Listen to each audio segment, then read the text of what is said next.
Well, Eric, right now we want to bring in Lieutenant Colonel Sarit Zehavi. She's a founder and president of the Alma Research and Education Center in Israel, also served in the IDF's intelligence corps for 15 years. We'll get to that part later, but first I want to start here if I can. Listen, part of Hamas's plan was taking civilian hostages. And of course, there's concern that more of the terrorists are embedded in Israel right now, poised to take more hostages. So how does this factor into how Israeli Defense Forces retaliate, and how can they get the hostages home safely? I want to ask to start with a question. I'm sorry. I saw your titles here down in the screen. When Japan attacked the United States in Pearl Harbor, who declared war? Japan or United States? This is a declaration of war by terrorist organizations getting the orders from Iran against the state of Israel. It's not a declaration of war by the state of Israel. Now I will answer your question about what the retaliation should be. The retaliation should be as massive as possible to make a very clear message to Hamas and a very clear message to Hezbollah up north that this is unacceptable. 600 Israelis killed, maybe more. It means that every Israeli knows somebody who was killed. All of us are burying the dead. Nobody was asleep yesterday. Everybody is recruited. And everybody here is next to shelters where complete communities are being evacuated from the southern border and from the northern borders. Families were massacred in their homes.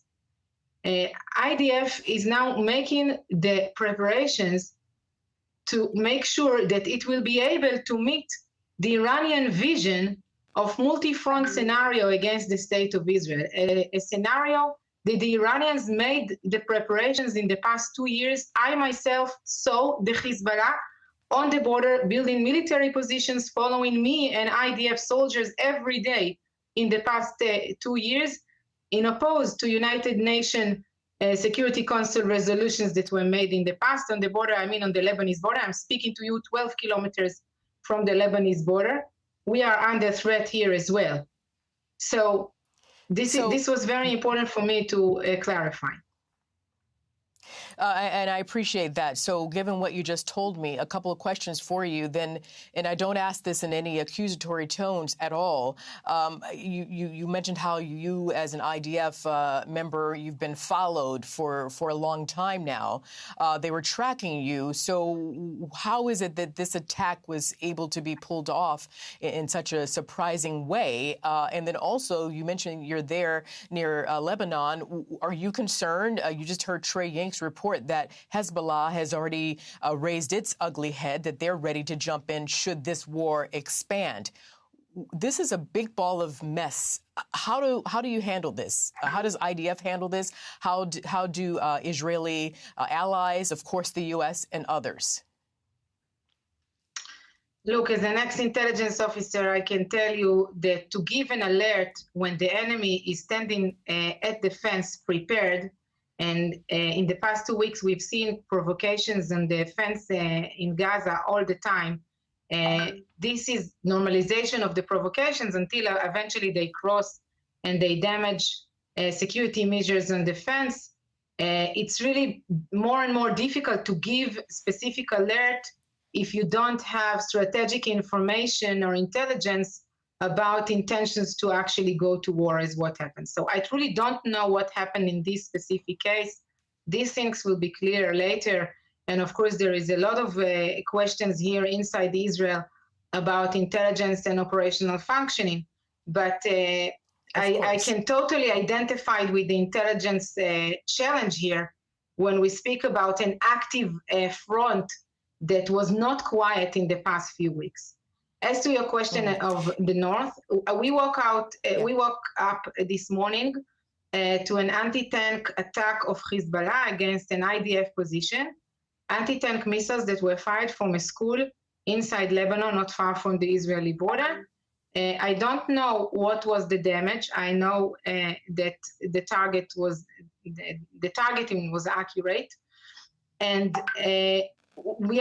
this is now kind of a situation here of expectation to see things calming down in the south, inside Israel, especially, finishing to clear the communities and catching and killing all the terrorists that invaded into Israel. And on the other hand, expectation to see what will happen up north, whether Hezbollah is planning to join Hamas the same way Hamas did. And I must tell you, Hamas is considered the little brother, while Hezbollah is the big brother. Hezbollah has commando forces named Radwan brigades. These are 2,500 terrorists that well-trained or actually well-experienced from the war in Syria, and these terrorists are deployed on the Israeli-Lebanese border in the past year and a half. Yeah, that's very concerning. Just before I go, if you could, do you have any idea of how IDF might be able to get the hostages home free and safe? Or free them and get them home safely? Well, I must tell you, in this respect, I'm sorry, the less talking, the better. We don't even know how many exactly were taken hostage. And this is a situation that we've never experienced with regard to 100 hostages. I guess international pressure is extremely needed here. Arab pressure is extremely needed here. I believe that not all of them are holding only Israeli citizenship, probably more citizenships there. And we would need help around that. This is clear. We will need international pressure here. I hear you loud and clear. Thank you very much, Lieutenant Colonel Sarit Zehavi. Thank you very much for joining us.